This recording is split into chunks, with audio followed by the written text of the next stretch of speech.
infrastructure has been in place for decades. So when the Passenger Railway Agency of South Africa decided to buy new modern locomotives, it was a no-brainer. Except it appears we may have bought the wrong trains. The new Afro 4000 locomotive, imported from Spanish company Foslo España, is the first chapter in Prasa's decade-long fleet overhaul project. The contract was signed in March 2013. It's for 20 Afro 4000 diesel locomotives and 50 diesel electric locomotives. The cost, 3.5 billion rand. Last month, Rapport newspaper's investigative journalist Peter Louis Myburg revealed concerns the trains exceeded the maximum allowed height and alleged they couldn't run on some of the routes they were meant for. The key concern here, in terms of the railways engineers, is that the locomotive exceeds the height restriction for a diesel locomotive. The diesel Afro 4000 is 4,140 millimeters. The South African maximum height is 3,965 millimeters. The diesel train is 175 millimeters higher than regulation. The concern is that the height increase places the top of the train too close to the power lines. But Prasa CEO Lucky Montana vehemently denied there were height problems.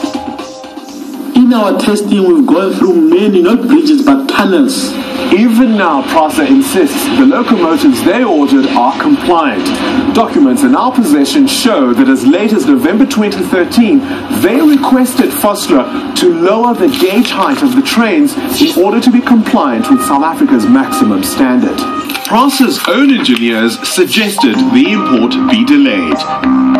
Foslo's response indicated the locomotive had been built to the specs provided by Prasa and was acceptable for South African standards. Carte Blanche asked Professor Edward Chikuni, a former South African railway electrical engineer, to comment.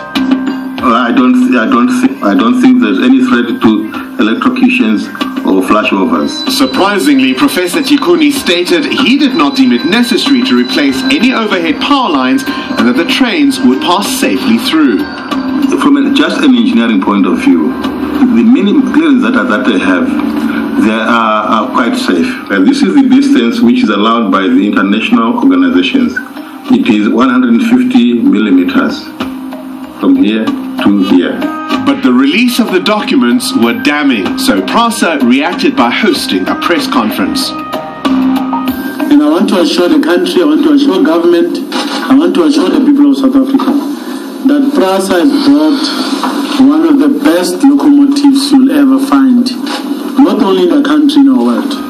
Dr. Daniel Mtimkulu was proudly introduced as the head of engineering services at Prasa. We've got two critical standards, which is the electrical safety instruction as well as the electrical safety specification. Now, 3 days later, Daniel Mtimkulu resigned when it was revealed he had not obtained an engineering degree or a doctorate as he'd claimed. Carte Blanche determined he was registered as an engineering technologist and was not qualified to run with huge technical projects. Earlier this week, Daniel Mtimkulu was charged with fraud. It wasn't just the height specifications of the Afro 4000 that were in contention. Other issues have since come to the fore, but it was certainly what kicked the hornet's nest.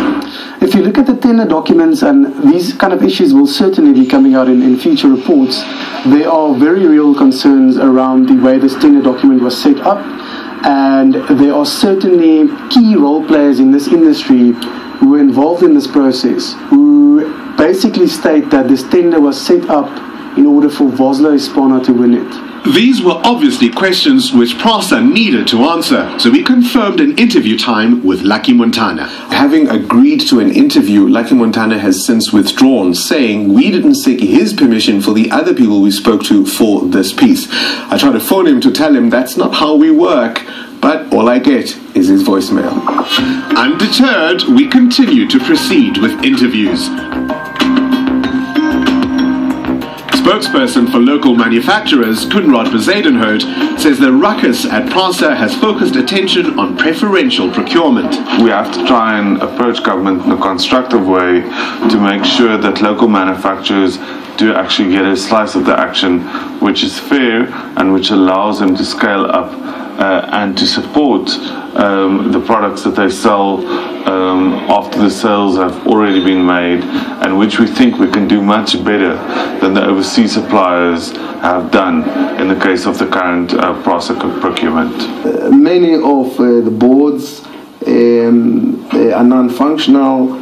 They've been what we call the merry-go-round of chief executives. Numsa's Dinga Sikwebu is peeved that the lucrative Prasa contract was awarded to an overseas company. We as a country, we just import everything. We're just becoming a warehouse of all the things that are manufactured in other countries.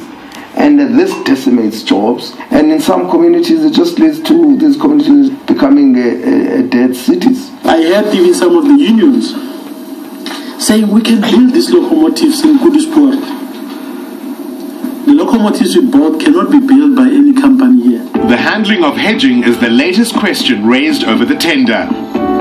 Reports show that inadequate foreign currency hedging in this contract could force Prasa to end up paying almost 5 billion rand instead of the contracted 3.5. One of the things that we'll have to factor in is the fact that by the time the product is delivered, the value of the rand will have changed. Now, the fact that this, it's claimed, alleged, that didn't happen, is a sign that you had a procurement system. That's quite sick. The next shock installment in the Prasa saga soon followed. CEO Lucky Montana was fired. I've got no doubt in my mind that this decision that was made remains unlawful, and I'll never accept it. At the heart of the relationship breakdown between Montana and the board is the issue of a payment to a supplier supposedly connected to the governing party. It's alleged Montana received several emails from a member of the board and SMSs from the minister urging him to make the payment. He maintains this was interference. For a period of almost 8 months, we've been having running battles with the chairman of the board. He's going to lose the war. He's going to also lose the moral fight. He knows that it was a cowardly decision. So with the CEO fired, Carte Blanche confirmed an interview with the Prasa chairman of the board, Popo Molefe. We had a scheduled interview with Prasa chairman Popo Molefe. With only hours to go, they phoned to cancel the interview, saying the minister has instructed him to not engage with the media any further on these matters. It's been a comedy of errors at the expense of the taxpayer. Dramatic true-life daily episodes have amused and astonished the public for the past month. It's been 4 weeks Prasa would like to forget, but it seems it's not likely to go away quietly. Lucky Montana is making sure his grievances are heard. On Thursday, the axed former CEO laid fraud and criminal charges against Prasa members. The fact that we, as taxpayers, as passengers, will have to pay for what is a very silly blunder. From our side, there's no story. Well, we are still waiting for the Public Protector's report, and we live in hope that at last highly paid officials will be held accountable.